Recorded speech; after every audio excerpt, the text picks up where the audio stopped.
in any attempt on the National Party leadership last week? I didn't to challenge the Prime Minister for leadership. I wasn't involved. I didn't ask anybody to challenge him for leadership. I support the Prime Minister 100%. I've told you guys and everyone a million times that I support him. He has given me an incredible opportunity to do the job that I'm doing to raise achievement, close the equity gap. And it wasn't for him, I wouldn't be able to be doing this. And many of our other ministers as well owe him a huge debt of gratitude. Several sources have told various media outlets that Chris Pink was working on your behalf.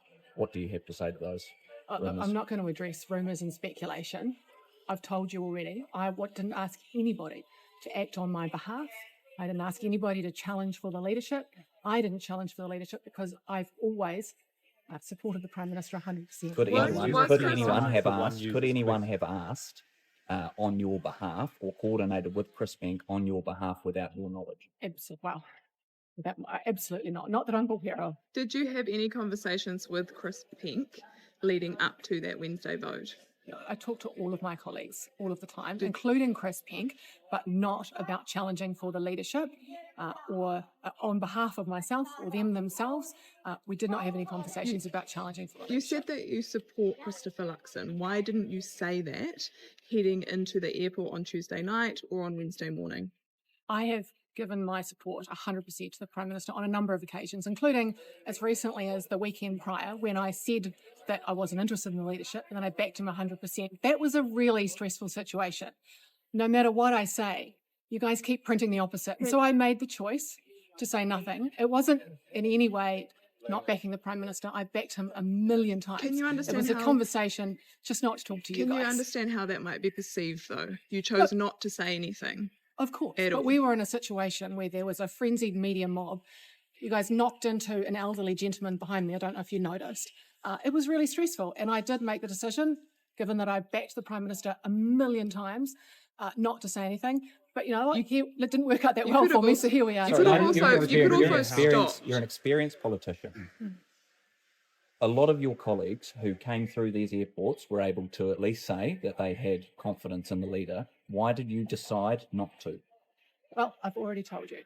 I've already made you that could have very stopped clear. in the airport and there wouldn't have been a frenzy. You could have stopped and said, I support the Prime Minister, and carried on. Within about a few metres of walking out, you guys knocked into an elderly gentleman behind me. You saw me turn and say, hey guys. And at that point I just thought, you know what, I've supported the Prime Minister you also chose not to speak in the Auckland airport. He's a wonderful leader. I've told you a million times I support him wholeheartedly.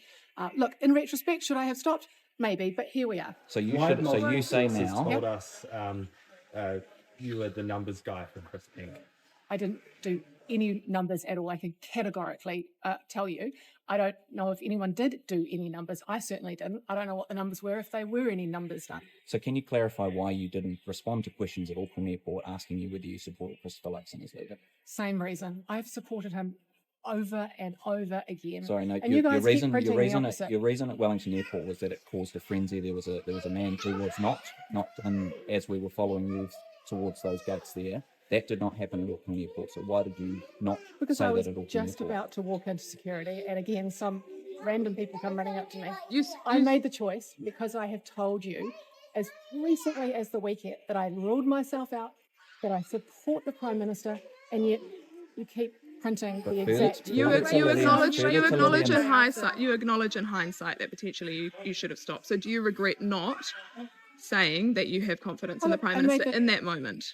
It was nothing to do with not supporting the Prime Minister. It was just not answering your questions because I'd answered them over and over again all week, and you keep printing the opposite. So I thought, why was stand as leader? If Luxon loses the election, will you stand as leader? No, I've already ruled myself out. I want to be the Minister of Education and Immigration, mostly education, for the next 9 years. I love my job, and I've got so much more to do. So you completely rule out any future tilt at the leadership? I'm not interested in being the Prime Minister. I've said this so many times to all of you. You keep asking, and I keep saying the same thing. I want to be the Minister of Education. Why was in the caucus room? Were you aware that Pink was going to challenge the leadership? Well, it was in the media. You guys reported it, so we all knew. No, but so hold on. You're questioning what was in the media, and now you're saying that it's accurate. So which one is it? Well, you were reporting it, so we were all called back to Wellington, so there's reason to expect that was what was happening. Why did you feel the need to have an impromptu stand-up then today?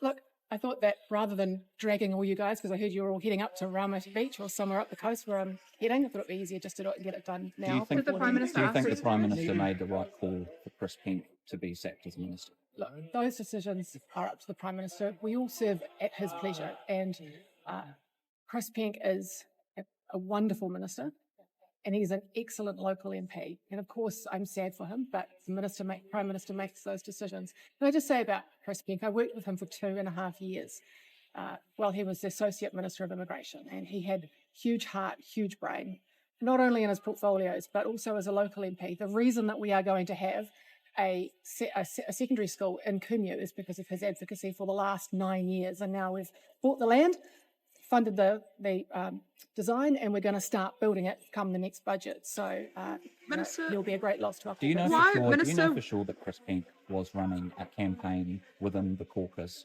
to replace Christopher Luxon as leader? Look, it's speculation, but obviously what happened at caucus, and you will know that. The Prime Minister's already So that answered those challenge was made questions. at caucus. Well, I'm going to leave that to the Prime Minister. He's already made communications about that Minister- when he walked out of caucus that day. Why was your electorate staff at Parliament on Wednesday? None of my electorate staff were at Parliament on Wednesday. That is something, again, made up by the media. All of my electorate staff were in Auckland doing their jobs. Why did you decide not to go to Premier House on Tuesday night to canvass for Luxon when other ministers did?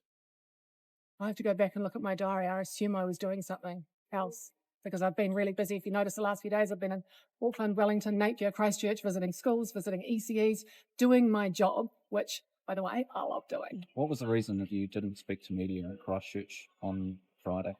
I wasn't due to speak to media, and I was running late for another appointment, which is a lunch with principals. I was already running late for that.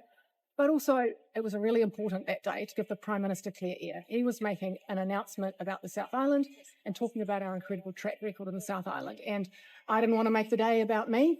You guys managed to do it anyway. And yet, but see, this is the thing. So you're an experienced politician. You've been around the block and you know how this works. You walking through the airport has raised this, without answering the question, has raised speculation. You not talking to the media, and Christchurch has raised speculation. So when you look back on your decision making over the last couple of days, considering how much your name has been linked to possible leadership bids, do you regret your actions over the last couple of days? I'm here now. I've already told you. I've answered your questions. I was running late for a principal's lunch in Christchurch. I wanted to give the Prime Minister clear air. I didn't want a big story about me on the day. And I've already answered why I walked through Should the you have airport. acted differently? Should you have prioritised speaking publicly? Everybody thinks, Well, in retrospect, should I have done something different? And do you? Perhaps, but I also think, well, maybe it would have been worse if I'd spoken to you and taken on the Prime Minister's clear air. So who knows? Has the It's all speculation. Did the Prime Minister speak to you or bring up this speculation with you directly? I have talked to the Prime Minister twice since the meeting about a range of issues, but not about the leadership. He has only said once. He has answered a question, is he confident that Chris Bishop and Erica Stanford were not involved in any leadership? But he has said, yes, he is confident once. He is dismissing further questions on that. Do you think that is sufficient enough to dispel the speculation about you and Chris Bishop Well, being that's involved? why I'm here today to do that. He's already said that. Chris Pink himself has said that. I'm telling you here today, so you should have everything that you need. Do you think it will be enough to dispel the speculation? Because at this point, the Prime Minister has come out with a statement saying Chris Pink acted, he launched a leadership bid and it was for him.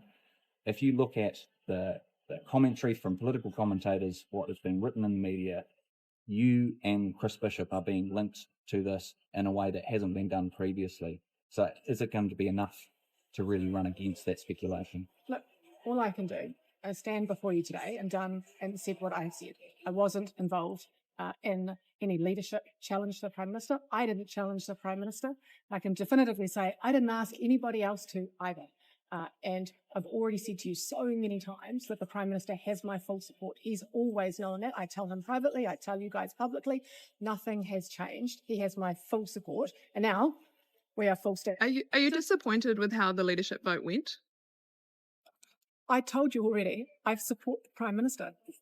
So, of course, we've been backing him for months, for years, the last 4 years. I owe him so much for putting me in this job and allowing me to do what I'm doing to reform the education system. So It's He fair in has my terms confidence. I have his confidence. of your personal relationship with him and your ministerial one, but is he the right person to lead the National Party into Absolutely the is, and you've election? asked me that so many times, and I've already answered it here today. Yeah. He is the right person to take us to the election. He's always had my full support. Did Chris Peake tell you, or anyone from his team tell anyone from your team, that he was going to do what he did in Wednesday's caucus meeting? Look, I told you already. I found out via the media, and of course, it would be ridiculous to think that all of us didn't have conversations about it before the meeting. But I don't talk about what happened in those meetings. What But conversations I think did you have? I've already said I'm not going to talk So about if the there- private conversations that I have. I think If you're there asking are- me the same yeah, questions if there are, over and if there over are, again. if there are, So the well, last one. we're very excited to see your report. Right, so I'm not.